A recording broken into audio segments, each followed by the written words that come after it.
Hello everyone, welcome to Gurmantra Shiksha ka Grant. I hope you people are doing good. I'm your educator Nidhi and I warmly welcomes you at this platform. So guys, आज हम लोग body fluids and circulation में next topic start करने वाले हैं. That will be your circulatory pathway. Okay circulatory pathway की अगर हम बात करते हैं तो सर्कुलेटरी सिस्टम यानी कि ब्लड का फ्लो किस तरीके से हो रहा है आपकी बॉडी के अंदर वो दो तरीके का होता है. That can be open circulatory system as well as close circulatory system. Okay तो ओपन सर्कुलेटरी सिस्टम की अगर हम बात करते हैं तो that is present in arthropods and mollusc. Right, arthropods में हो सकता है, मलस्का में हो सकता है. किस टाइप का सर्कुलेशन? ओपन टाइप का. अब ओपन टाइप का मतलब क्या है? In which blood pumped by the heart passes through large vessels and into open spaces और the body cavity called the साइन्यूसिस.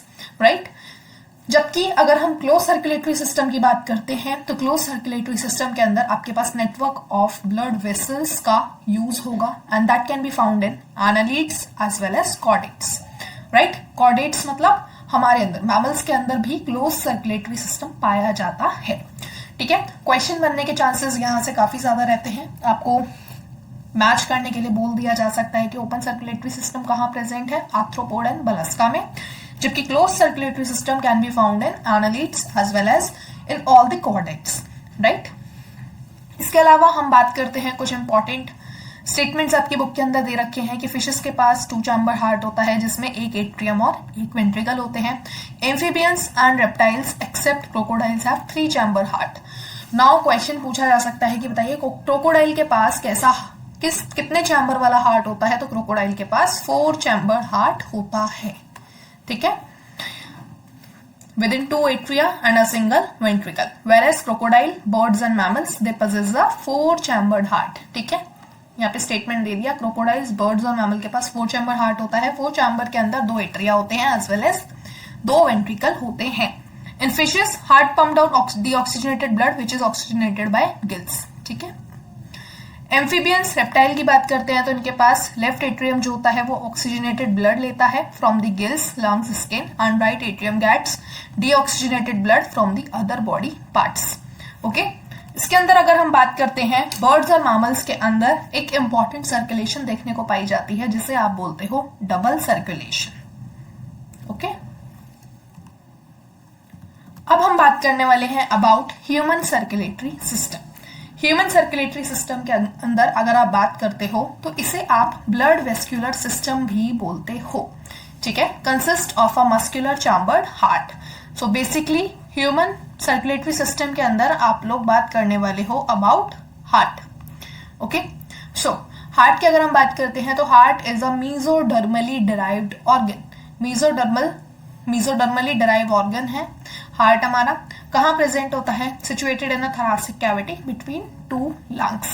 Okay, slightly tilted होता है लेफ्ट की तरफ. साइज की बात करते हो तो क्लैंच्ड फिस्ट के बराबर साइज होता है, एक बंद मुट्ठी के बराबर साइज होता है. ठीक है, it is protected by double walled membranous bag that is known as pericardium. Okay, enclosing the pericardial fluid. और जो फ्लूइड पाया जाता है उससे आप बोलते हो पेरिकार्डियल.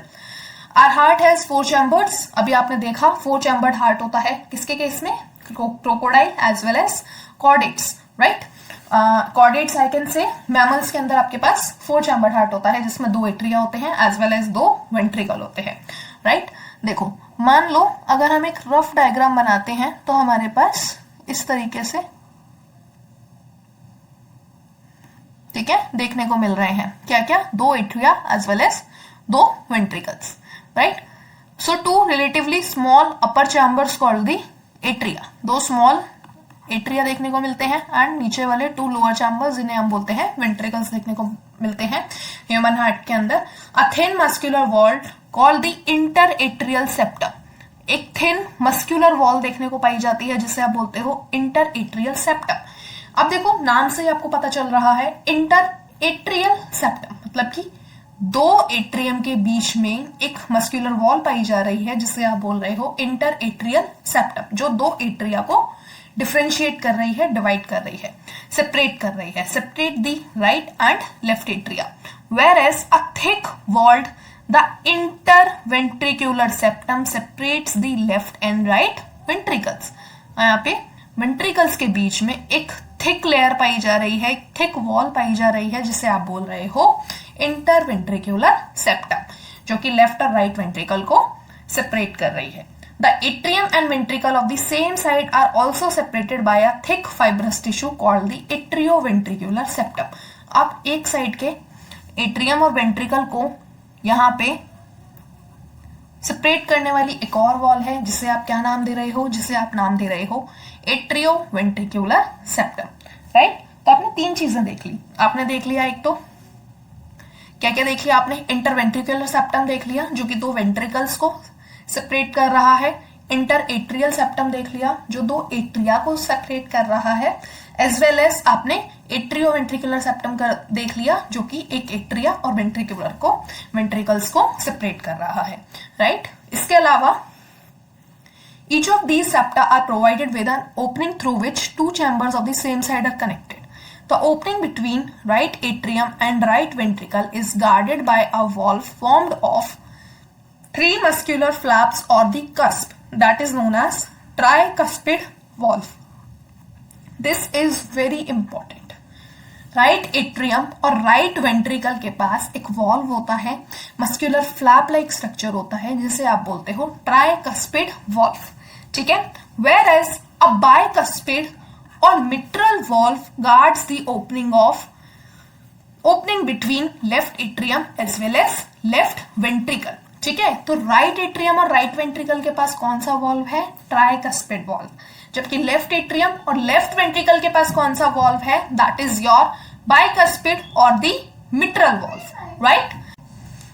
अगर हम इन वॉल्व्स के फंक्शन का बात करते हैं तो वॉल्व्स का फंक्शन क्या है। The valve in heart allows the flow of blood into one direction, ठीक है। तो वॉल्व क्या करते हैं कि आपका जो ब्लड का फ्लो हो रहा है वो केवल और केवल एक डायरेक्शन में हो, that means from atria to ventricle and from ventricles to the pulmonary artery और the aorta. These valves prevent any back flow, ठीक है। तो इनका इंपॉर्टेंट काम क्या हो गया वॉल्व्स का, आपने देखा कि मिट्रल वॉल्व देखने को मिल रहा है, ट्राइकस्पिड वॉल्व देखने को मिल रहा है। ये दोनों के दोनों क्या करेंगे, ये बैक फ्लो ऑफ ब्लड को रोकेंगे, ठीक है। A patch of this tissue is present in right upper corner of the right atrium called the sinoatrial node। एक पैच ऑफ टिश्यू पाया जाता है कहां पे, राइट अपर कॉर्नर में, किसके, राइट एट्रियम के, जिसे हम नाम देते हैं साइनोएट्रियल नोड। इसके अलावा एक और different type of mass of tissue देखा जाता है कहां, lower left corner of right atrium close to the atrioventricular septum, very important. और उसे क्या नाम दिया जाता है, atrioventricular node, that is AVN. तो यहां से आपको एसएन, सैन एंड एवीएन दोनों ही याद रखने हैं, ठीक है। इसके अलावा हार्ट के अंदर आपके पास पुरकेंजे फाइबर्स भी देखने को मिलते हैं। The nodal musculature has the ability to generate action potential without any external stimuli, that is auto excitable, ठीक है। However the number of action potentials that could be generated in a minute vary at different parts of the nodal system. The SAN can generate the maximum number of action potential, that is 70 to 75 पर minute, okay. तो SAN का काम क्या है, sinoatrial node का काम क्या है, ये आपका एक्शन पोटेंशियल को जनरेट करता है एंड उसका नंबर कितना है, 70 to 75 पर मिनट, ठीक है। Therefore it is called the pace maker, और इसीलिए SAN को क्या कहा जाता है, pace maker. This is also very important, आपको याद रखना है ये। Our heart normally beats 70 to 75 times in a minute, average that is 72 beats per minute, okay। Next हम लोग बात करने वाले हैं about cardiac cycle। This is also very important, ठीक है। काफी सारे एग्जाम्स में इस टॉपिक से क्वेश्चंस पूछे जाते हैं। सो सबसे पहले हम लोग बात करेंगे about the heart, कि हार्ट की क्या कंडीशन है जब आपकी कार्डियक साइकिल को हम स्टडी करने वाले हैं। To begin with all the four chambers of heart in a relaxed state। तो सबसे पहले हम बात करेंगे कि हार्ट में जितने भी चैम्बर्स हैं वो सभी के सभी रिलैक्स स्टेट में है, और रिलैक्स्ड स्टेट को नाम दिया जाता है जॉइंट डायस्टॉल, ओके। तो सबसे पहली कंडीशन क्या है कार्डियक साइकिल में, सबसे पहला स्टेप क्या है कि आपके सारे के सारे जो चैम्बर हैं, चारों चैम्बर हैं, दो एट्रिया और दो वेंट्रिकल, वो सभी के सभी रिलैक्स स्टेट में है, that means joint diastole condition में है। ठीक है, अब क्या होगा, as the tricuspid and bicuspid valves are open, अब आपके ट्राइकस्पिड और बाइकस्पिड वॉल्व ओपन है, तो क्या होगा, blood from the pulmonary vein and vena cava flows into the left and right ventricle through the left and right atria. आपका जो blood है वो पल्मोनरी वेन और वीना कावा के थ्रू वेंट्रिकल्स के अंदर फिल होना स्टार्ट हो जाएगा, किसके थ्रू, एट्रिया के थ्रू, right. The semilunar valve are close at this stage, अब इस स्टेज पे जैसे ही आपका ब्लड फिलिंग स्टार्ट हो गई है वेंट्रिकल के अंदर, उस स्टेज पे सेमिलुनार वॉल्व जो होंगे वो क्लोज होंगे। ठीक है, SAN now generates an action potential which stimulates both atria to undergoes a simultaneous contraction, that is atrial systole। ठीक है, तो सिस्टोल, एट्रियल का सिस्टोल स्टार्ट हो जाएगा। ठीक है, मतलब कि एट्रियम का आपका कॉन्ट्रैक्शन स्टार्ट हो जाएगा। सबसे पहला स्टेज आपने क्या देखा कि सारे के सारे चैम्बर जॉइंट डायस्टोल कंडीशन में है, रिलैक्स स्टेट में है। अब क्या होगा, ट्राइकस्पिड और बाइकस्पिड वॉल्व आपके ओपन है, तो वेंट्रिकल्स के अंदर ब्लड की फिलिंग स्टार्ट हो गई, राइट, किसके थ्रू, एट्रियम के थ्रू। अब इस पॉइंट पे सेमिलुनार वॉल्व्स जो है वो क्लोज है। अब सैन क्या करेगा, सैन आपका जो है साइनोएट्रियल नोड्स वो क्या करेंगे, वो आपका एक्शन पोटेंशियल जनरेट करेंगे, जिसकी वजह से क्या होगा, एट्रियम जो होंगी वो कंट्रैक्ट होना स्टार्ट हो जाएंगी और उसे हम क्या नाम देते हैं, एट्रियल सिस्टोल। जैसे ही एट्रियल सिस्टोल होगा, ब्लड का फ्लो इंक्रीज हो जाएगा वेंट्रिकल्स के अंदर, कितना percent, by 30%, right. This is also very important data. अब क्या होगा, action potential is conducted to ventricular side. अब एक्शन पोटेंशियल की वजह कहां पे लेके जाया जाएगा, एक्शन पोटेंशियल वेंट्रिकल के साइड पे, by the AVN, atrioventricular node के थ्रू, and the AV bundle from which the bundle of his transmit it through the entire ventricular musculature. ठीक है, this causes the ventricular muscles to contract and that is known as ventricular systole. तो सबसे पहले आपके पास state आती है क्या, सबसे पहले हमारे पास स्टेट आती है डायस्टोल की। ठीक है, मोर स्पेसिफिकली जॉइंट डायस्टोल की। जॉइंट डायस्टोल के बाद आपके पास आया एट्रियल सिस्टोल। ओके, फिर एट्रियल सिस्टोल के बाद आपके पास कौन सी स्टेट आई, ventricular systole. Okay, the atria undergoes relaxation, that is known as diastole. ठीक है, अब क्या आने वाला है, atrial diastole. Okay, coinciding with the ventricular systole. Ventricular systole increases the ventricular pressure, causing the closing of tricuspid and bicuspid valve due to attempted black flow of the blood into atria.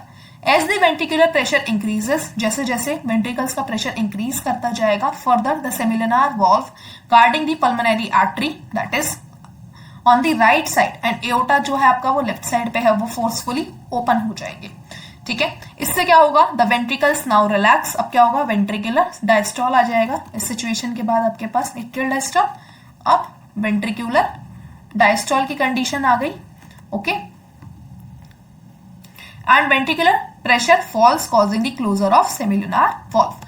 जो valve पहले open थे, अब वो valves आपके बंद हो जाएंगे। क्यों बंद हो जाएंगे, ताकि बैक फ्लो ऑफ ब्लड ना हो, ठीक है, into the ventricle. The blood now once again moves freely to the ventricle. The ventricles and the atria are now again in relaxed state, that is joint diastole, as stated as earlier. और इसी तरीके से आपकी process चलती रहेगी। Soon the SAN generates a new action potential and the event described above are repeated in that sequence and process continues. ठीक है, अब the sequential event in the heart which is cyclically repeated is called the cardiac cycle।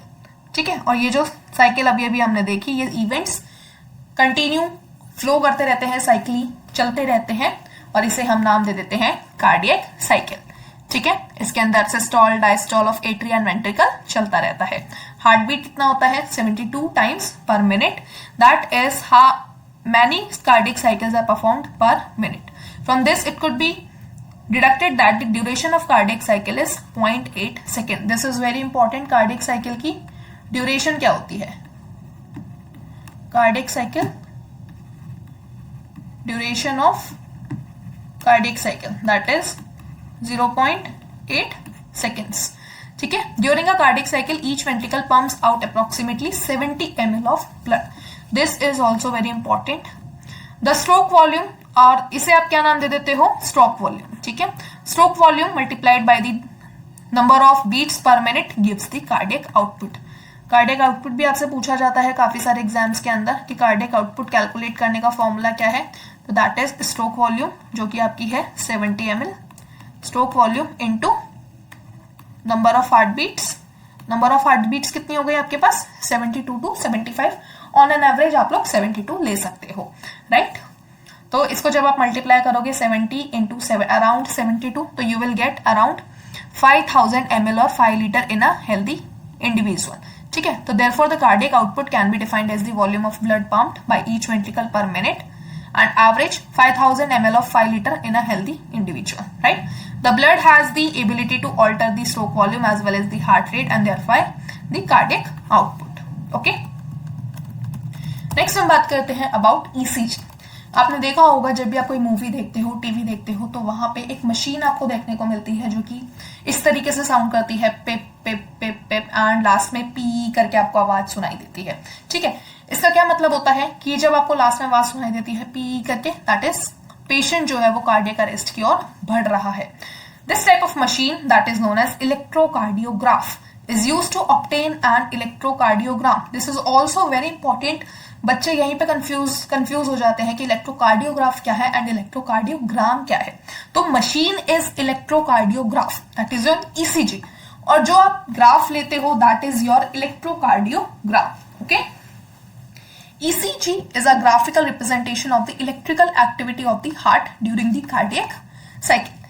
Okay, so electrocardiogram जब आप देखते हैं तो patient को machine से कनेक्ट किया जाता है with 3 electrical leads, 1 to each wrist and 1 to the left ankle, right? अब आप देखते हो अगर स्टैंडर्ड ECG का अगर आप डायग्राम देखते हो तो वो कुछ इस तरीके से देखने को मिलता है. इसके अंदर 3 तरीके की वेव्स आपको देखने को मिलती हैं, P wave, QRS complex as well as T wave. ये तीनों ही कुछ ना कुछ सिग्निफाई करती हैं, कुछ ना कुछ रिप्रेजेंट करती हैं. तो ये क्या रिप्रेजेंट करती है, P wave represents the electrical excitation, that is your depolarization of the atria. Alright, next आपके पास जो QRS complex है वो क्या रिप्रेजेंट करता है, that represents the depolarization of ventricle, which initiates the ventricular contraction.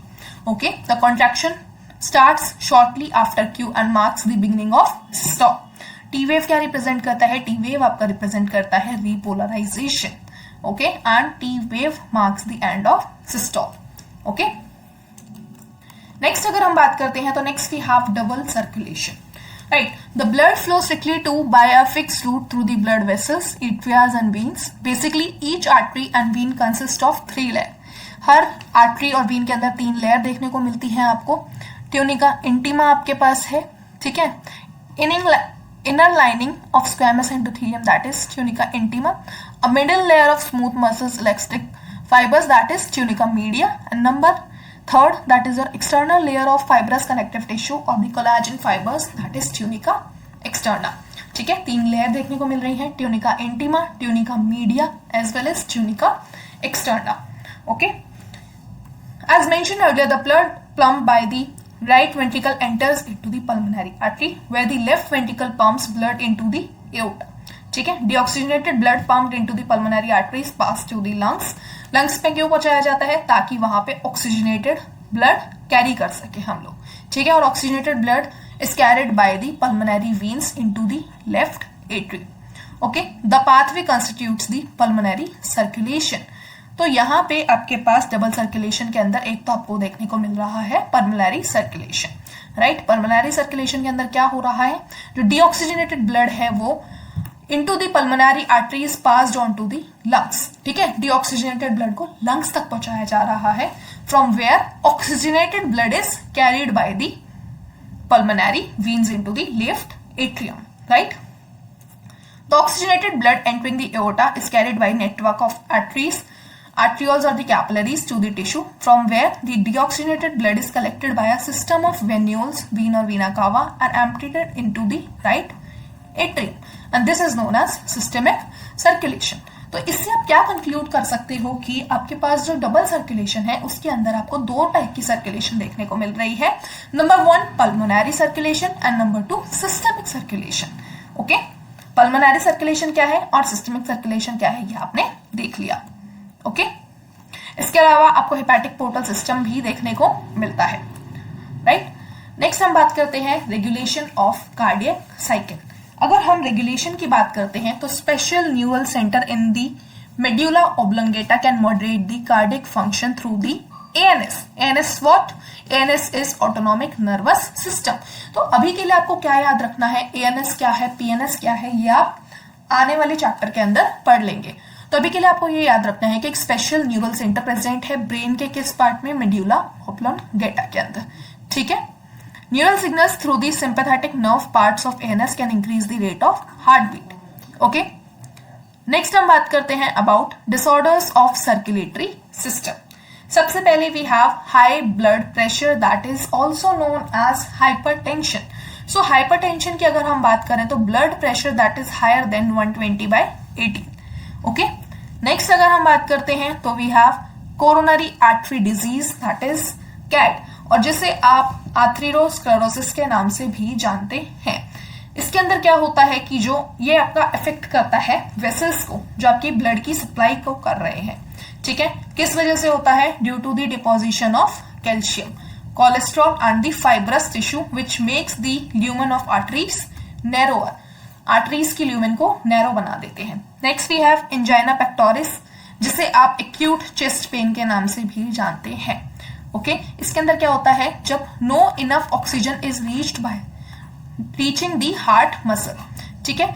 Angina जो होता है ये आप जनरली देख सकते हैं कि विमेन ऑफ एनी एज में भी हो सकता है, लेकिन ये middle age and elderly people के अंदर ज्यादा देखने को मिलता है, ठीक है। नेक्स्ट हमारे पास है heart failure.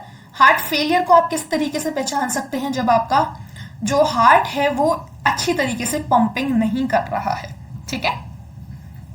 So this is all about today's topic guys. I hope आपको बॉडी फ्लूइड्स एंड सर्कुलेशन अच्छे से समझ में आ गया होगा। अगर फिर भी आपको कोई डाउट है तो आप कमेंट करके पूछ सकते हैं। Till next video, stay tuned. Thank you very much.